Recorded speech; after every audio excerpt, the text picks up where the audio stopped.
Welcome to our Gateway to Science Pollinator Garden. Connie, thank you for having us today and being able to tour this wonderful pollinator garden. Just to kind of ask a little background, how'd this project get started?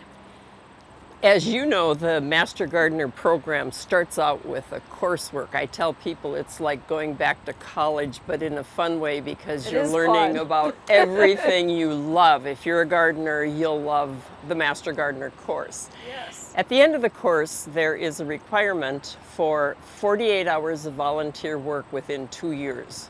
Yes. And when I finished my coursework, I was literally driving up, bringing grandsons to their favorite place in Bismarck. This place is high traffic.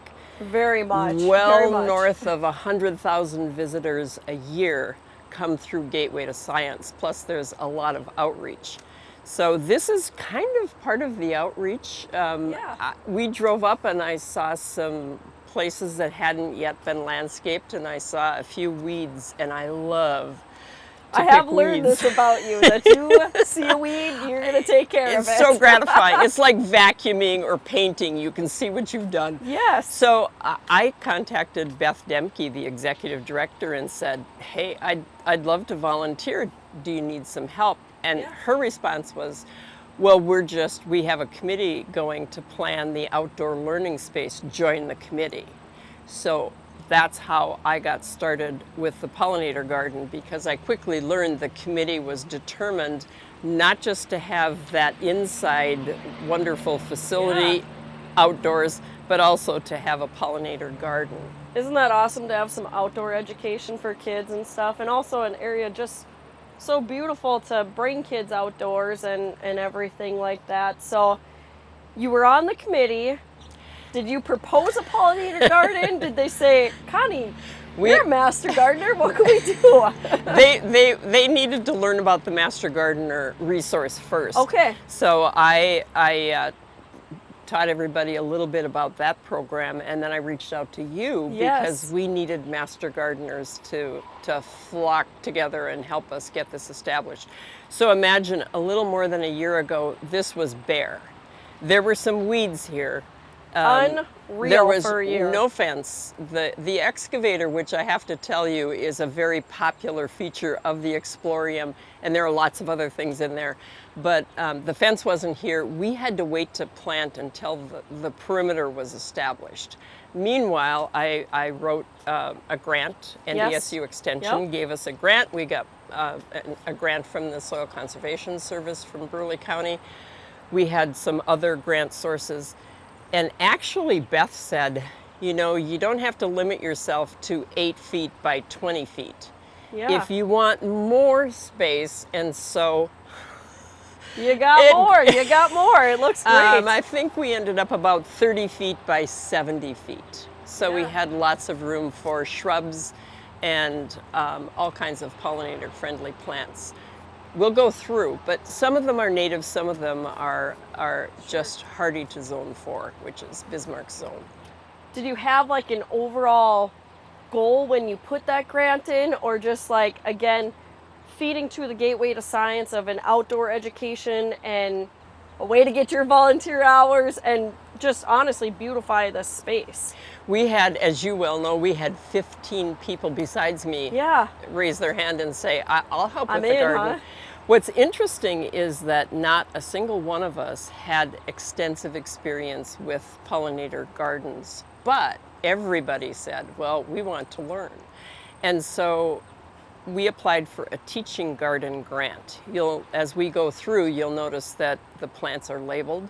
Yeah. So lots and lots of homeowners are now looking at their landscaping and saying, hey, I've heard about the need for pollinator-friendly planting. I want to do something, but I don't know anything about those plants. So literally any time of day, or I wouldn't recommend it at night because you can't see the labels, but this is wide open to the public.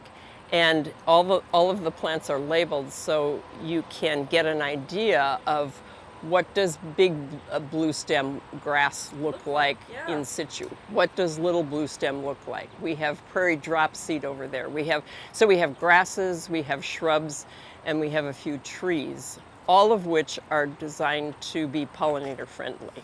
See, and that's what I love when you have these public gardens too, because then community members can actually be like, well, I'm not familiar with this plant, or what would that look like? How does that grow? How could that fit into my garden? Before we get started walking through, I'd like to talk about this. I'd like to talk about the gateway to the garden and this larch that we have on the side. Well, the larch, we decided this is an excellent teaching opportunity because a Siberian larch, and in this case, it's the weeping form, they're very hardy. They're so North Dakota friendly, but it's unusual because it is a deciduous conifer. It is. I've written about this, and it's to me a little fun plant. It is. Fun tree. And this weeping form is going to come up over and drape all the way down. The mature length will be more like 20 feet. So it's the typical perennial. First they sleep, then they creep, then they leap. So I'm thinking in the third year, this is going to be really getting over gonzo. there, huh? But if you just touch the they look like soft. The needles are soft, and then in the fall it gets beautiful golden, and then yellow, they drop. Yes. And it starts all over again. Yep. So it actually, people don't need to be alarmed if they have this evergreen that it's not dead at all. There used to be some highly visible larch on the boulevard in front of the Y. I think they're gone now, but that was a great example of how beautiful this tree can be. Now again, this is the weeping form. Yep. And that's not what people commonly plant. But can we talk about site let's talk about this site. We're here. We have to. I mean, it looks like this could have been a very challenging site to get rolling with. And we didn't know that when we started because it was covered with some black soil, but it turns out the black soil camouflaged both what was below the surface. Clay. Yeah. And there are sand lenses on this bluff. Can you explain a sand lens to our viewers? Think of it as a column of soil, sandy soil.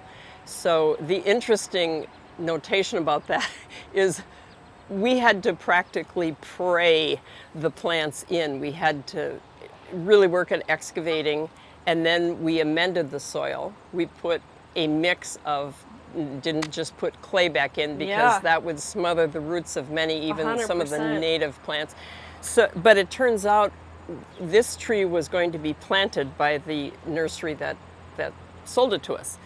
And I hustled over here to make sure that it was where it was supposed to be because we had just 2 days before installed had chipped with a post hole digger. We were chipping these out and pouring concrete so that it stays. And guy was done. I came back and he was kind of going like this. I think he hit a sand lens. He got lucky, and that tree's going to appreciate that sand lens as well. So we call her Lena. She's going to lean, over the top, huh?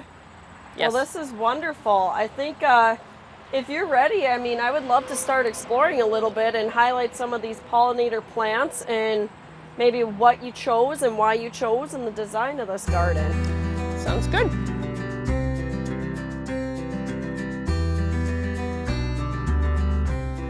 So Connie, right up here, up front, we have some beautiful grass that is my height or taller, actually.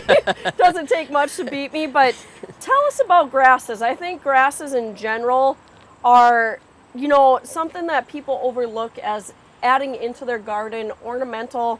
Grass can be very attractive. And pollinator friendly. It is. This is little blue stem.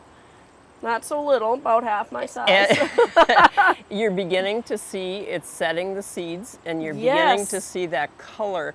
But the real color, I think, is in the big blue stem, which gets to be quite a bit taller.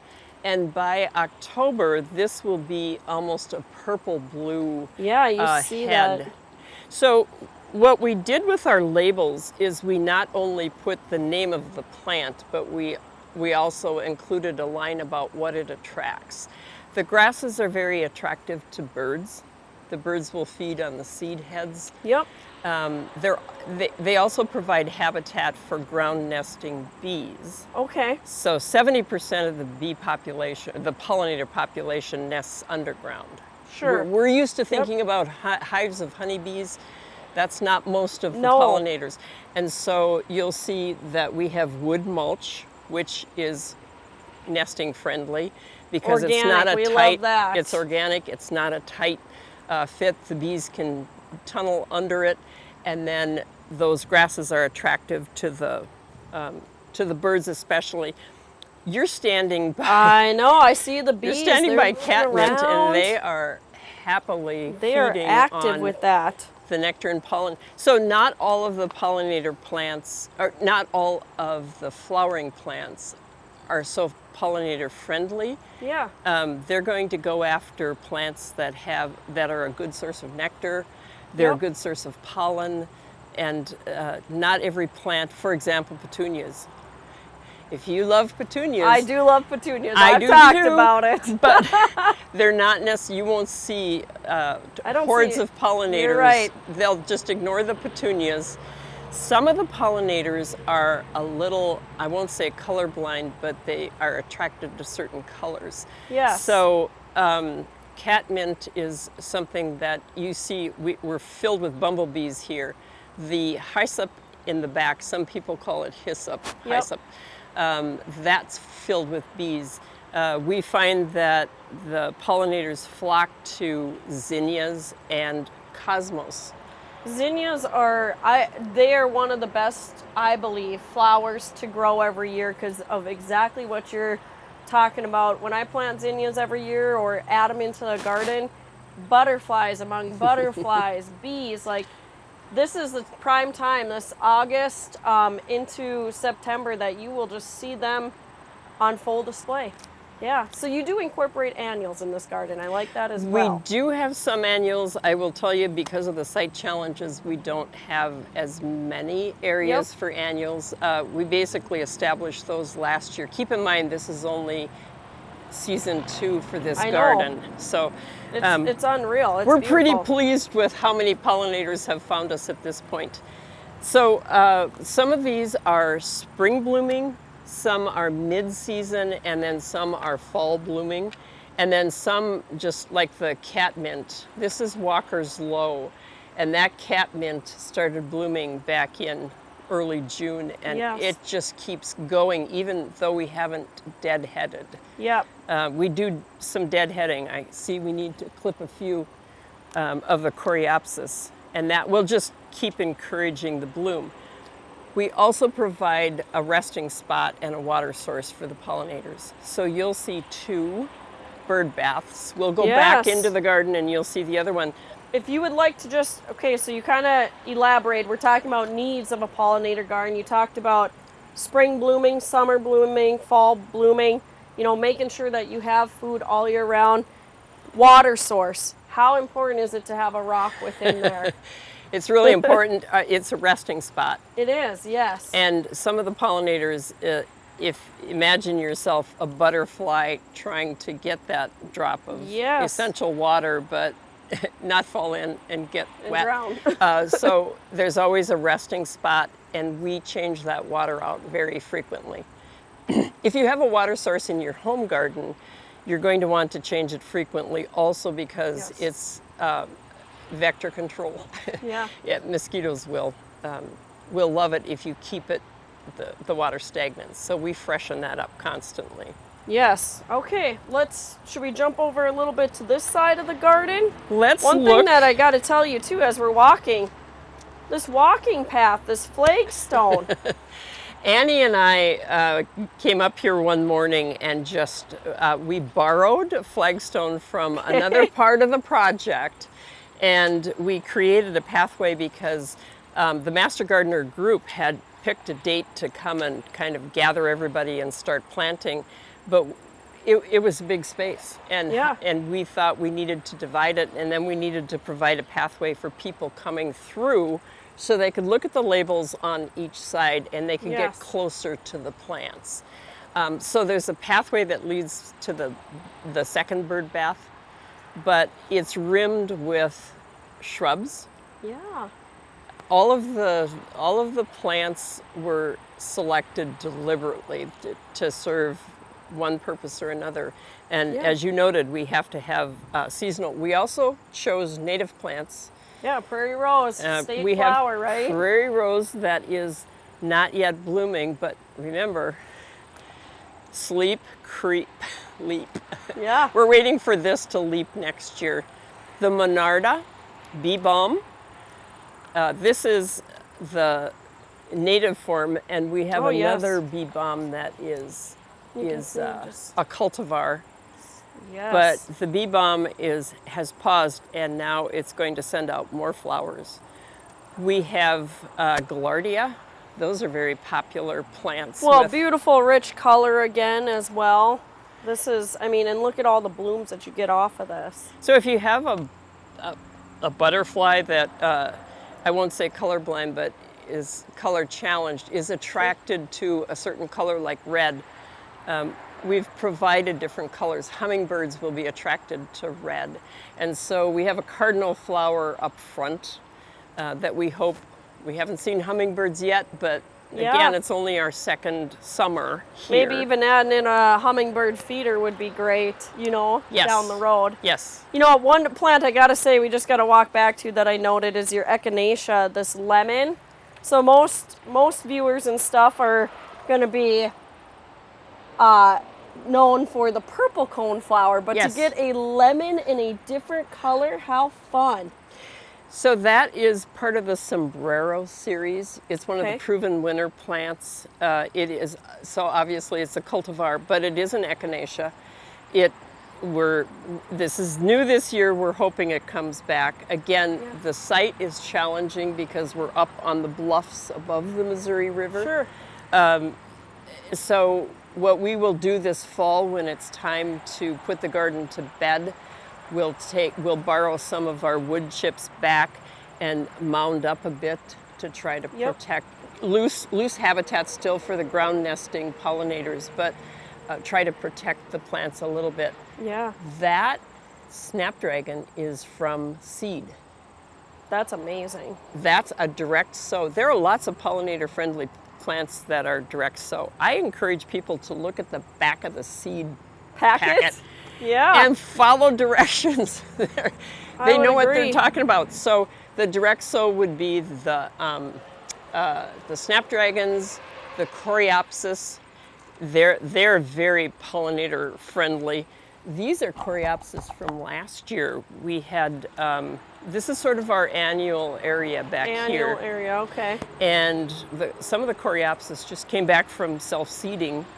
The orange and yellow is the variety called Bright Lights, and those are direct sow. We experimented with both starting them in a peat cup and direct sow, and both worked. But there are some plants, you look at the back of the package, if it says direct sow, it's probably because that plant doesn't like to be moved. Sure. Like California poppy. Yeah. A very pretty plant, but direct sow it. You know, you mentioned earlier, like, okay, so we've talked again, blooming throughout our growing season. You talked about some of the pollinators we attract. You talked a little bit about color blindness. So that's one thing too. I know I've talked to other groups about planting in colored clusters. Yes. To be more attractive. So again, when you're designing this, you were thinking all about that, weren't you? Well, we were thinking about it, but frankly, we were learning our way forward because again, we had some site challenges. We did lose a few plants this winter, and so some of, when I say the lemon yellow is a new from the sombrero echinacea, that salsa is from the same grouping. There's an orange Adobe Sunset up front. Those are all new, and it's because we had a few plant failures. But basically, we're hoping to have some self-seeding plants happy here. Let's talk a little bit about the shrubs. Should we highlight some of the shrubs you got? Sure. All right. Hydrangea. This one is Bobo. That one up front is Bobo. The one in the middle, I disremember. Strawberry Sunday. And this is actually, I was going to call it not Bobo. I was going to tell you, so I talked earlier this year, I went to the gardening day in Saturday in Grand Forks, and they had a gentleman from Bailey's who works with hydrangeas in the research. Yeah. One of his recommended varieties for North Dakota Is so Strawberry Sundae. Yes, and it's going to get that kind of antique-ish pink that will that is going to be popping probably within a month, I would say. So what I've been encouraging people to do is come back to the garden periodically. Don't just come once and walk through and say, oh, I like that plant. I wonder where that came from. Come back and see the changes in the plants and the changes in the pollinator habits. Yeah. What they're doing in early spring, and we'll talk about one of the early spring plants in a moment, but what they're looking for in early spring can be different in the fall. This is showy goldenrod. This looks like nothing but a tall weed. Some would say weed. You and I know better. Showy goldenrod is going to be filled with blooms in the fall when little else is in full bloom. Yep. So here's our purple echinacea. You mentioned the purple coneflower. Look at that. And we have both. That's a volunteer. This was not planted here last year. Balloon flower was planted here, so that's why you don't see a label on it. Against the fence, Beth said if you can give us flowering vines, that'll be wonderful. That'll grow, yeah. So we have clematis. That's a Japanese honeysuckle, and then we have major hull honeysuckle, which is that orange honeysuckle that people are used to seeing. Those came back, so we're happy about that. This allium, so people think about onions. This is an onion. I know. An allium. And this one is Millennium. It's very popular with the pollinators. So I recommend this to people. If you're looking to plant something that will then also self-seed, Millennium is beautiful. Allium. Perfect plant. And this is the hyssop. Yeah. It's got lots of activity. Yeah, we're going to have another guest join us a little bit later to talk about specific, but we definitely got lots of bees going on here. We'll come back. Heliopsis. Here's the one I wanted to mention. This is prairie smoke. This is one of my favorite prairie flowers. It's just beautiful. If you can't start native crocus, which always bloomed on my dad's ranch. I'm an April baby, so that was always my treat. He would come up to Bismarck with a bouquet of the prairie crocus. What a fun memory. But I don't have those here, and so we have prairie smoke. And it's a beautiful early spring plant. It is. I have it at my place too, but that's because we have lots of pasture there. So, so Heliopsis and more Coreopsis, and we have, some people call it Speedwell, Veronica. And then the milkweed. We have swampy milkweed over here, which is one of the host plants for the monarch. It is, and it's not as aggressive as your common milkweed. So that's good. Common milkweed is considered a pest. I think Burleigh County may have it on its... Yeah. Do we have it on the pest list? It's more of like what we're going to call a troublesome or aggressive. So there you go. When we talk about milkweeds, you know, again in a garden, you're definitely going to be wanting to look at something like swamp milkweed, or you mentioned earlier, the butterfly weed. Those are both milkweeds. Oh, we walked right by our butterfly weed, but they're both Asclepias. Yep. And this one is happy. Again, this is only the second year. We haven't noticed that the monarchs are using it as a host plant, but that will come. Yes. Creep, sleep, creep, eat, leap. I love that. And then we should talk about Job's tears, because you gave me a little fun fact, and it almost looks like they got those little snappers laying below that you get, you know, fireworks season. But tell us about. This is a millet. This is a millet. These little seeds, these are wonderful. It dropped seeds last fall. So the kids have planted. This is the tear, huh? Yes, that's the tear, Job's tears. The kids planted these early in the spring, and then they came out, some of our camper kids came out and planted this little semicircle of Job's tears, but it's essentially where the Job's tears were last year, so that's And the why you and I seeds. are seeing. And then they can make bracelets, necklaces, etc. How fun. Dual purpose. Yes. So, you know, as we've kind of walked, one thing I've really noticed about this garden too is you're not a rectangle or a square. We got curvature along the edge. We got curvature going through. Any reason for that? Or again, you got more space than you anticipated? Mother Nature does not plant in rows. It does not, And no. so we shouldn't be planting in rows. I'd agree with that. And we do have a little revision. If you interviewed my husband, he would tell you that I move plants all the time, including annuals.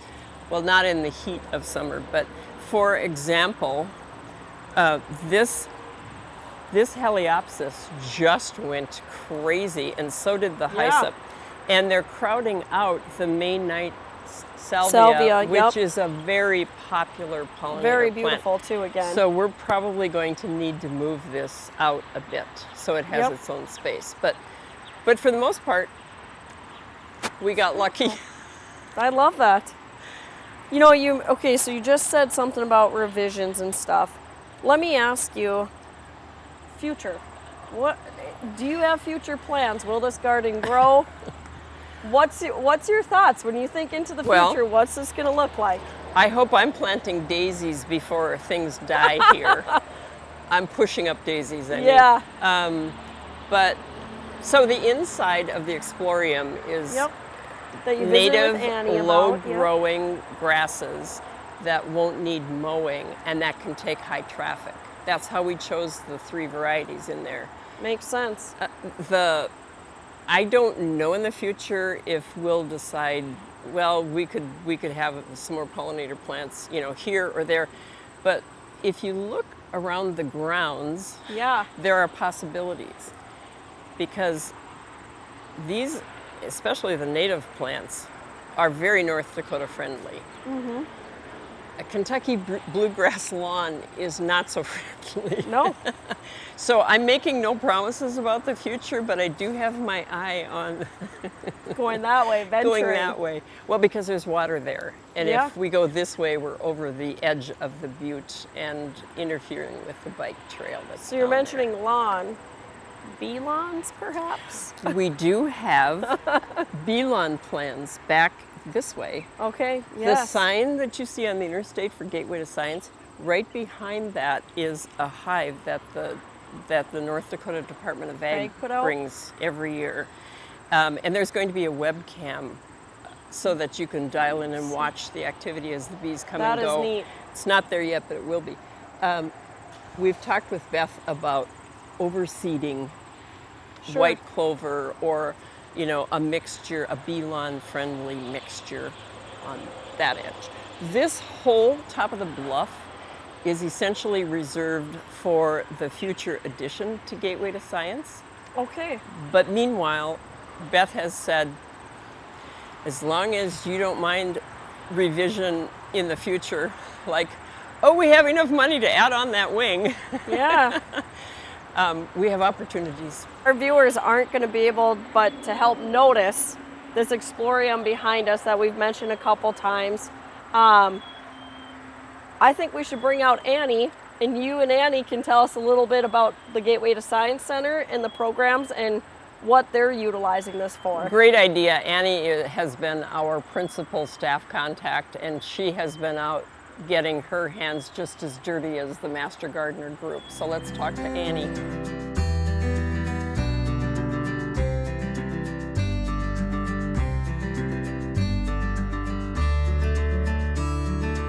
Annie, you're one of the STEM educators at Gateway to Science. We're standing inside the Explorium where I've been when the kids are here. Talk about how you use this space for outdoor education. Yeah, it's super fun. So we are open to the public every afternoon here, so anyone can come. But then we also have our camps and clubs in here as well.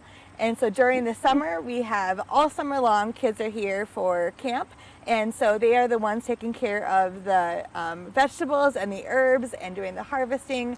We have our club kids starting seeds and doing some of the early pre-seed preseason work in our after-school clubs during the school year, learning all about the pollinator garden and how important pollinators are to our state. So lots of learning opportunities in nature.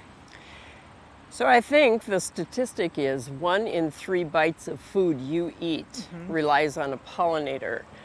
Talk about what the kids have done for some of the plants in here, some of the raised beds. Yeah, so we have tomatoes, peppers, we have cucumbers, we have gourds, lots of different types of herbs, carrots. And so that's a big thing that we talked about is everyone loves seeing a beautiful butterfly, but beyond that, the importance of pollinators for all of the foods that we eat.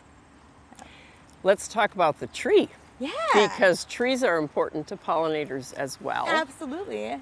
That's a little leaf linden.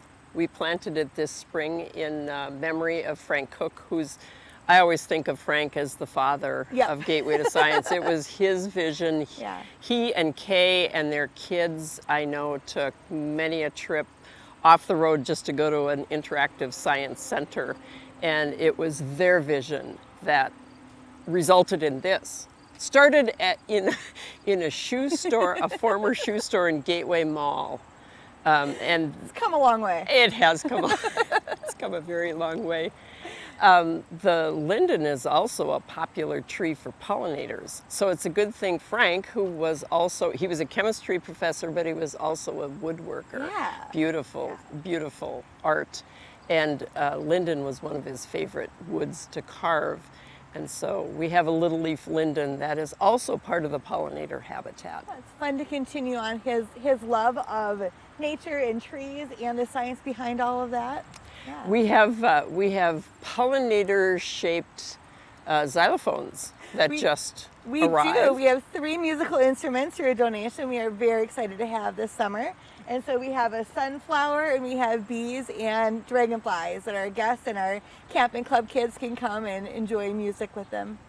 The kids, I have been here when the camps are happening, and the kids are just all over this place.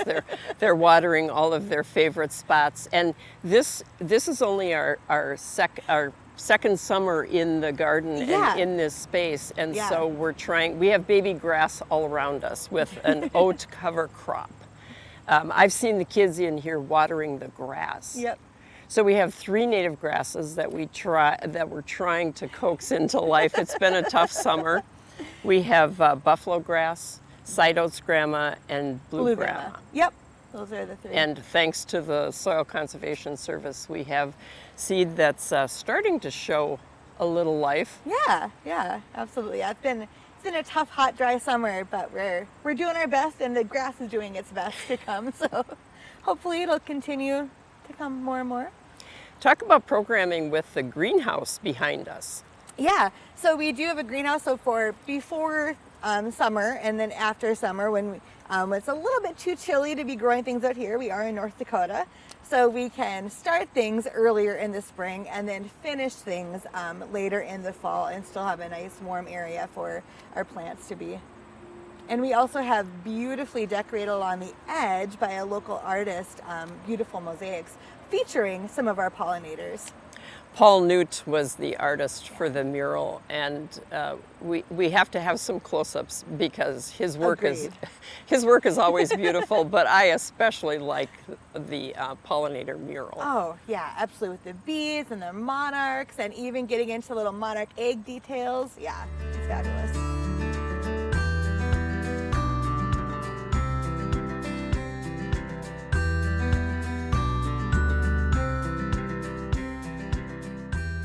I would just say, again, as we've walked through this, beginning of August, the amount of blooming, the amount of activity, this is definitely a public garden worth visiting, and I hope our viewers do. I hope they come up and they see that. Is there anything else that you would like to highlight within this garden today? I would like to thank the Extension Service. Without the grant that we got, without your outreach to get us a group of people, I mean, we have had so much help. The Soil Conservation Service, now called what, NRCS? No, Soil Conservation. Still Soil Conservation. Yep. I think you know Jaden. I guess. We've worked with him on the grass mixture. We've reached out to all kinds of state and federal professionals in the field, because the thing about master gardeners is that you could even be an old gardener like me with many decades of experience. But a good day in the garden is the day you learn something new. And if you're not constantly learning, then you're not much of a gardener. And so you can earn the title of master gardener, but you still don't know everything you need to know. No, that is but what you I've know always who to call. said about gardeners. There is always something to learn, and it is amazing to see different garden methods people try and find research on as well. But I think always too, I love touring because there's always inspiration that comes from a tour. I agree. So, I agree. yeah, well, I can't thank you enough, Connie, Pleasure. for bringing us out here, for offering up. Again, you planted this roughly what month last year? June of last year. June. So we are 1 year old and 2 months, and this would never have been guessed. If somebody would come up here, they would never guess that based on the production you have. I think your colleague guessed 5 years. No, we've only been here for 14 months. We need to talk pollinators. We do, need to and talk I think to we Dale. got a special guest coming up with us here. So we'll finish that off. We're gonna finish this garden off talking about the pollinators that are here. Okay.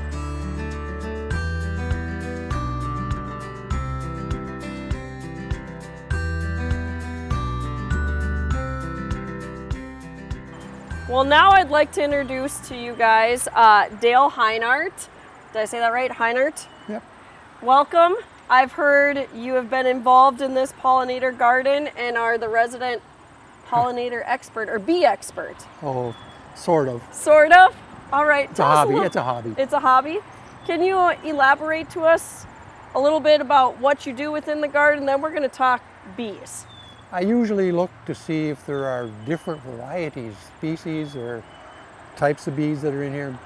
We can see the bumblebees very quickly because they're big. Yeah. But there's a lot of little ones. There's mining bees, there's sweat bees. I saw a cellophane bee here just this morning when I walked in, which is really unique. It uses its juices to make a kind of a cellophane-like Yeah. on its outside of its tunnels. And 70% of the bees here live in tunnels in the ground. Yeah. Maybe 20% live in twigs and stems and that kind of stuff. Only a few live in colonies. Colonies, yeah. Carpenter bees and bumblebees. And then only one lives in the hive, and that's the honeybee. So we have quite a bit of diversity of bees in North Dakota. Yeah. You were talking a little bit earlier today with me about, the amount of diversity we see. How many species are we seeing here? You said what's kind of the popular species? Popular species would probably be the mining bee. Okay. There's a lot of little ones, but there's probably about 20 or 30 bumblebees in here right now. Yeah. But you don't see the little ones, you see the big ones. How many species total within North Dakota? Do you know that? Probably about 300. 300? Yes. Okay. And then about 20, some of those are bumblebees, and about 70% are ground dwelling, solitary bees. What do you think, again, viewers, if they don't know this, what's the importance of honey in our state? Well, honey is an agricultural thing in our state. It is, and we're number one. People don't realize that. Well, because it helps pollinate crops and Yeah. some of the foods like alfalfa and clover for the cattle. But we really need the native bees too, because some of the grasses, most of the grasses self-pollinate, but there is some that pollinate through bees. Tomatoes, they have a hard time self-pollinating. They almost need a bumblebee to buzz them, because there's very odds and ends of things that bees do that keep the pollinating going. The beetles pollinate. We got a lot of beetles. There's some in here right now. Yeah. Saw a blister beetle the other day, which their young they eat grasshopper eggs. Yeah. So they're beneficial too in a way. Do we want to go over here and maybe check out, and you can point out or talk about some of the bees we're seeing? Or even just pollinators, again, I hear you're the guru, the expert on identifying. Yeah, there's a mining bee right down here. Barely can Okay. see it. There's Yeah, a another one lot there. smaller. That's a longhorn bee right there. It's got a real long antennae. Okay. There's a bumblebee. Yeah, I got one over on my side too. They're usually pretty docile. They don't sting. The females are the only ones that sting. I'm an ovipositor. Do you find them active during certain points of the day versus others? Well, bumblebees have more of a fur onto Okay. them, so they come out when it's cooler and stay out later in the day. But they don't like the heat as much either. But you'll find the bees are sleeping on some of these plants till it gets warm enough to wake up. Wake up. Yeah, the females will sleep in their hole in the ground. The males will sleep out on the plant. So for somebody visiting and everything, again, obviously if you have an allergy, that's something to be concerned about. But if you don't, is there any way that you should conduct yourself around these? Or again, you're talking about docile. I'll say, as Connie and I have been walking throughout today, they've been going around. Yeah, Do people need to fear? not at all. Not at all. No, they don't sting unless you touch them or squeeze them. And if you happen to find one of their nests, they might be a little bit Angry? anxious. But Yeah. but that's all of these surveys I've done. I've never found a bumblebee nest. Have you always had like a love for bumblebees, or what got you into, taking, I guess, an interest in pollinators and bumblebees? Well, I grew up on a farm in Morton County, and then I went to school and was an engineer forever. And after I retired, I said, I want to get back outside and do things. Yeah. Did a lot of inside stuff. And just wander around, and then I started seeing all these things. I want to know what they are. So I'm starting to get a little bit knowledge about them, and people help me by telling me, that's not what it is all the time. You mentioned surveying. Can Yeah. you elaborate a little bit about what you do surveying, and is this garden part of surveying? It can be. Can be. And here's a nice little golden winged or Hunt's bumblebee. But Yeah. by survey, Xerxes Society asked for volunteers to go out and look at a hectare of land about the size of 2 football fields and see how many bumblebees you can find in 45 minutes of looking, and then submit them, get them cooled down, catch them in the net, cool them down, then take pictures of them and send the pictures in, and they'll tell you whether I was right or wrong in the species. Okay. And throughout North Dakota, I've gone to 50 different spots, probably Wow. over 1,000 bumblebees I've submitted to them. Yeah. They're everywhere. That is amazing. But it's hard finding in North Dakota these days good wildlife habitat for the bumblebees. There's too much overgrazing, too much planting. It's just it's really hard. And pesticides haven't been good for them either. So it's really hard. They're declining all over the state. If you had to give like our viewers an example again, if they're like, you know what, maybe I don't have a lot, but maybe I could add in a couple pollinator plants or bee plants, what would be your suggestions for gardens? Easy ones would be to plant some annuals like cosmos and zinnias. They love those. This anise hyssop. Yeah. A lot of the plants that you see that are native are the ones that are going to attract the native ones. If you plant something from your local flower shop that's not native, either the honey or the nectar isn't as good, Yep. or they just won't go to them. Very neat. Bees don't go to color, they go to ultraviolet. Okay. They generally can't see red or blue at all. They can see yellow and white and green, I think, but most of them will go for color or for ultraviolet. Honey, that's the butterflies. They see all the colors. Look at a color of a butterfly. They're every color you can think of. Yeah. Well, they see those colors. Bees, they're usually not red No. or blue because they don't see them. That is neat. Very neat. We talked a little bit about the importance of, obviously, for pollination in our egg industry, in the gardens. Do you have any other comments on how we can support bees? Well, they need habitat. They need a place where they can nest. And bumblebees need like brush, or underneath a plant like this, they might put a nest in there. Okay. They also need water. A lot of the native bees, if they're searching for water, they're not collecting nectar or pollen for their brood. And if it gets really hot out and there's no water around, their brood's going to suffer. Well, I can't thank you enough for joining us today, Dale, but if there's anything else you want to mention to our viewers, I'm happy to share your knowledge and your education on this. I just go out and look. There's more there than you can think. If you stop and look, and they don't hurt you. Yeah, like I They said, do we've not. been moving around today. They've been buzzing. I'll tell you, I have allergies to bug bites, but again, not even worrying about us. You pretty much got to squeeze them before they take a...